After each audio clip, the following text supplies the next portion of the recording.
Hey guys, welcome to the podcast today. And I've got a fantastic guest for you today, Kevin Palmieri. He's been through it all. He's going to talk about his journey. He's a fantastic guest talking about business entrepreneurship coming out of Massachusetts. I'm really happy to have Kevin on. Welcome, Kevin. Dr. Chris, I appreciate you having me on. I'm excited to chat and see where our conversation takes us. Yeah, I love that. And we keep it informal here. So just call me Chris. And Done. yeah, just introduce yourself, what you do. And I'm excited to dive into the questions. Yeah, so I am Kevin Palmieri. I am the founder and the host of Next Level University, a global top 100 podcast with, I think, 1,830 episodes as of today, over 1 million listens, and it is my full-time job now. I am a full-time, quote-unquote, professional podcaster, but obviously that is not where I started. The journey has been long, and there's been a lot of growth in the journey. Interesting. Yeah, because I want to ask you later on why you chose to focus on podcasting. Of course. And what's interesting is you had all this success, and I see this very commonly. All these entrepreneurs, they have 7, 8-figure, 9-figure, whatever type of success, and you were still very unhappy and unfulfilled. So what was the turning point that set you on the path to discovering your purpose?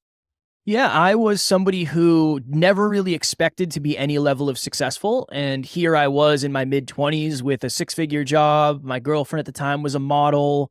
I was in the best shape of my life because I was getting ready to compete in a bodybuilding show. I had all the things: health, wealth, life, and love. It looked like I had them all.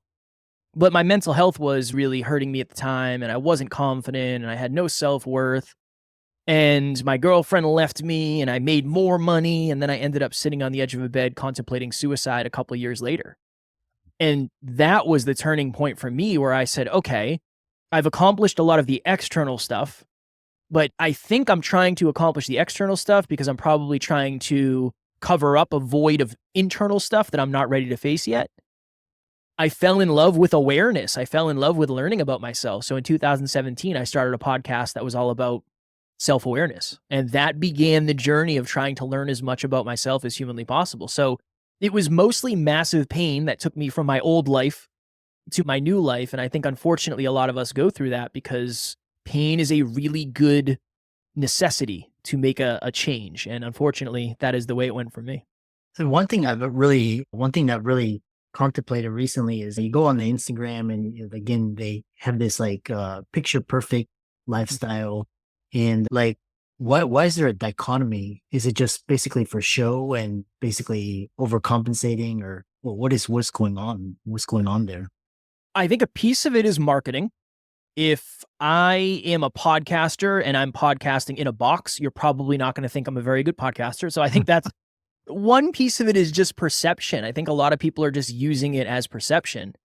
The other piece of it is a lot of people have built up a reputation and they're terrified to lose that reputation.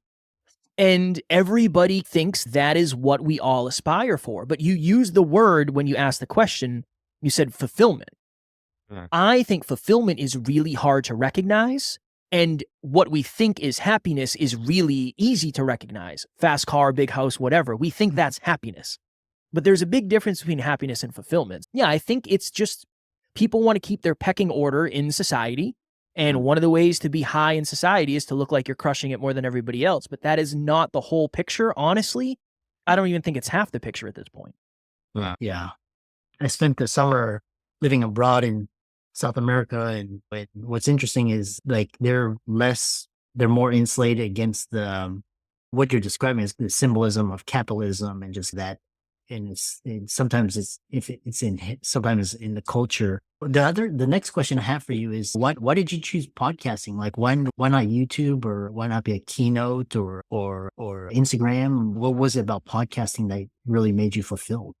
Joe Rogan got me into it. I think Joe Rogan has gotten more people into podcasting than maybe anybody else. And it was the sexy thing in 2017. It was this sexy allure of doing something that nobody I knew was doing.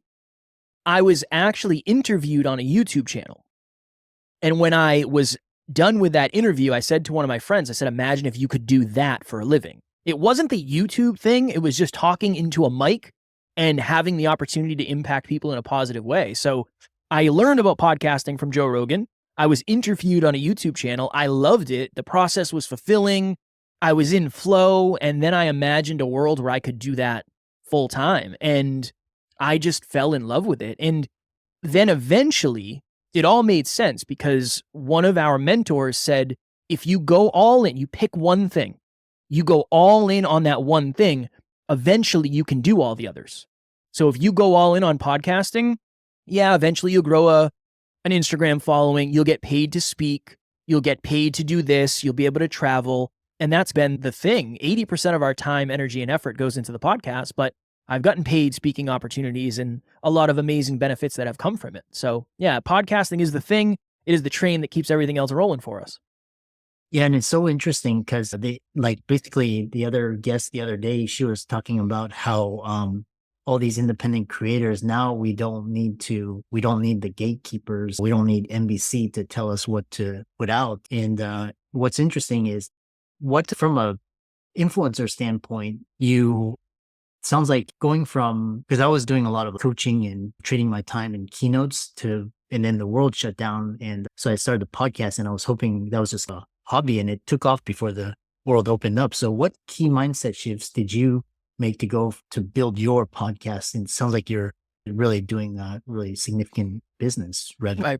I appreciate it. One of the things is, especially in the beginning, it's what you just talked about, but in a different way. If you want to grow, you have to scale the unscalable in the beginning. So one of the things and one of the key mindset shifts for me was you have to treat every single listener like they're the only listener, because the best way to grow a podcast is word of mouth. And the best way to get word of mouth is to create an experience with someone that they just didn't expect, and they want to share that experience with other people. That was one. The second thing was I really had to pivot from a very short time perspective to a longer time perspective, because I thought things were going to happen right away. I thought you get a big guest, you blow up, you go viral, and then everything works. That is not the case. It's more about the small incremental shifts of, if I listen to this episode and me speaking, and I go back and listen to an episode from 5 years ago, I will be drastically better today than I was 5 years ago. But if I listen to the episodes I recorded yesterday, Chris, I am no better. I probably am worse, depending on how much sleep I got. So one of the shifts was understanding that from day to day, progress is invisible. It ceases to exist. But week to week, month to month, year to year, progress is impossible to miss because it's compounding and compounding. That was a really big thing for me. And then just getting used to seeing my face on camera every day. That was a mindset and a physical shift. It's just something that I didn't know I was ever going to get used to. But at this point, I'm all over the internet, which is very strange. But now I'm just used to it. It's normal now. Yeah. You mentioned discoverability and what it sounds like, because I know, for example, when blogs were out, it was like SEO. And then when YouTube is still SEO. So what is the best way to get your podcast found? Is there such thing as podcast SEO or advertising or? Yeah, there's advertising. You can do paid ads, and you can, depending on what host you use, you can pay to get your podcast as an ad on somebody else's podcast. Does that work? Yeah. I think the best way is to build a community. It's a different conversation between keeping an audience and growing an audience. Those are two very different conversations. And a lot of people are focused on how do I get as many listeners as possible, not how do I retain as many listeners as possible. Right now, there's a big push, and the data is showing that YouTube is one of the best ways to get found for your podcast. So being on YouTube, making sure that you're using keywords, making sure you're using tags, making sure you have good thumbnails, high quality video, all of that stuff is one great way to get found. The second one is always going to be referrals. That is the number 2 way. It's probably going to stay the number 2 way. And then social media. If one of the most common things I see is people start a podcast and then they just make their social media entirely about the podcast. Probably not the best idea, because you want to try to grow the social media channel and then introduce the new people to the podcast, and eventually they may transition over. Those are the top 3 ways. Being on other podcasts is always a great way. Speaking is a great way. Newsletters. There's a bunch of different ways to do it. It's just I think the best understanding I have is it's probably going to take longer than you think. It's not a you issue. It doesn't mean you're doing anything wrong. That is just the state of podcasting in 2024. Yeah, I love that. And so next thing that's really interesting is I've heard that the listenership, like the people craving for podcast content is increasing. And that's why I started in 2018, just because I wanted to get in the ground floor, that capture attention. But then the number of podcasters, like actually creating content, Podfade it's actually the number of podcasts like active are just dwindling. How do you avoid pod fade and how do you stay consistent? That's one of the big themes. And what daily habits, practices have been key to your transformation? Yeah. So the thing that helped us in the beginning with Podfade is we had the discipline and the design.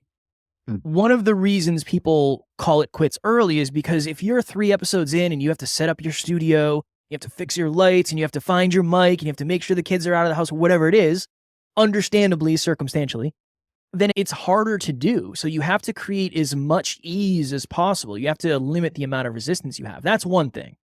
I think the other one is it's really hard to have misaligned expectations. If you think 5 episodes in, you're going to be on the top charts, statistically, you're most likely wrong. I was too. I'm not making you wrong for that. But it's that. I think our expectations hold us back because we say, if I'm not there in 5 episodes, I'm going to call it quits. So much of it has to do with the why power, Chris. Why did you start in the first place? Did you start to impact people? Cool. You can do that in episode 1. If you have 5 people that listen, you impacted 5 people. But if you started to make a boatload of money, you're probably looking at 3 to 5 years minimum before that boat arrives in the port. So it's understandable why a lot of people call it quits. For me, this is literally a dream come true. The fact that I get to do this, I don't have a job, this is my career, I have a business, that is just mind-blowing to me. So I never really experienced the pod fade because it wasn't about me, it was about the audience, it was about impact. The habits for me are, number 1, learning. If I'm not learning every day, it's going to be really hard for me to be a good podcast host. I have to practice my craft. I have to learn more. I speak every day, whether it's on my social media or on a podcast or whatever it is. So speaking every day is super important for me. Learning every day is super important for me. Exercise is really important because that's how I get centered. So just like any other entrepreneur or business owner, I try to take care of myself first. I take care of my family. And then I'm making sure that I'm growing the business and doing all the things necessary in the business to make sure we're thriving. Yeah, I love that. And I had another podcaster as well, full time. And he was saying in the beginning, he was just, his MO was just, he wanted to learn, just make it better and efficient. And then it was just more just like you said, practicing in your craft and getting better and better. And a lot of podcasters, they're going to software and just making the process a lot faster and easier and just getting it out there. There's like the indie podcasters and there's the big podcast shops such as yourself, where there's another podcaster that helps creators design studios. Do you need a podcast studio? At what point do you start to consider making a spare bedroom a studio or whatnot? I think a lot of it is just preference. I have always wanted a studio. It was like a dream for me to have my own space. Yeah. But I work with many podcasters who are making meaningful dollars from their podcasts and they're on the top of the charts and they don't have a studio. They have a spare room, but it's not a studio by any stretch of the imagination. So I think it depends. I think it depends on how much of your time do you want to put into it? How big of a piece of your business is it? If the podcast dies, Chris, everything dies, right? The podcast is what leads to so many other amazing opportunities for us. So a lot of time, energy, effort, focus, and dollars has gone into making the podcast as good as possible. It's not a requirement. Will it help you? Probably a little bit on social media. Will it help you if you're trying to get clients? Probably. But it is by no means a requirement. But I think if it's a goal for you, start small. This studio you're seeing is 7 years in the making. Mm-hmm. Our very first studio, and this is in quotations for anybody listening, was my business partner's mom's basement. That was our second studio, technically. Yeah. We were in a basement for a while. So it was good to have our own space. And at that time, we were pumped about it. So not a requirement, but if it's a goal, good for you and keep chasing it for sure. Yeah. I really love that. And just like I love this idea from the Apple story from garage to big company. Where are we in terms of the adoption trend? For example, because like you can like when you compare like TV, radio, and you compare like social media and you compare to YouTube, where is podcasting in the growth trend compared to these other avenues and platforms? Yeah, I believe 2024 is the first year where we have actually crossed into the majority of the population knowing about podcasts and actually listening.